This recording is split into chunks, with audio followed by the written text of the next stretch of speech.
हे दृश्य आपण पाहतोय पुण्याच्या एकता नगर मधली ही दृश्य आहेत। नागरिकांना आता रेस्क्यू करण्याचं काम या ठिकाणी सुरू आहे।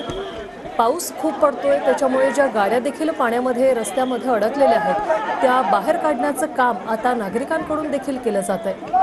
आज सकाळपासून पुण्याच्या वेगवेगळ्या भागात मुसळधार पावसाने हजेरी लावली आणि एकता नगरमध्ये पावसाचा चांगलाच फटका बसला। हे दृश्य आपण पाहतोय कशा प्रकारे आता या गाड्या रस्त्यातून बाजूला काढण्यासाठी नागरिकांचे प्रयत्न सुरू आहेत त्याची ही दृश्य।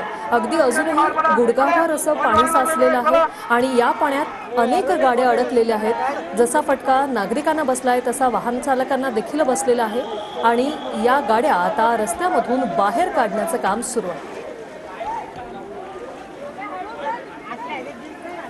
ही दोन दृश्य आपण पाहतो। एकीकडे उपमुख्यमंत्री आणि पुण्याचे पालकमंत्री अजित पवार यांनी एकता नगर परिसराची पाहणी केलेली आहे। त्यांनी अनेक सूचना देखील प्रशासनाला दिलेल्या आहेत। लवकरात लवकर यातून नागरिकांना रेस्क्यू करा, जी गरज असेल ती मदत करा असं देखील अजित पवार यांनी म्हटलंय। आणि याच एकता नगरची पहिली दृश्य आपण पाहतोय। पहिल्या विंडोमध्ये अनेक गाड्या रस्त्यात अडकल्यात, अनेक लोक या ठिकाणी अडकलेले आहेत आणि या गाड्या आता कशा प्रकारे पाण्यातून बाहेर काढताना किती त्रास या नागरिकांना होतोय त्याची ही दृश्य आपण पाहतोय।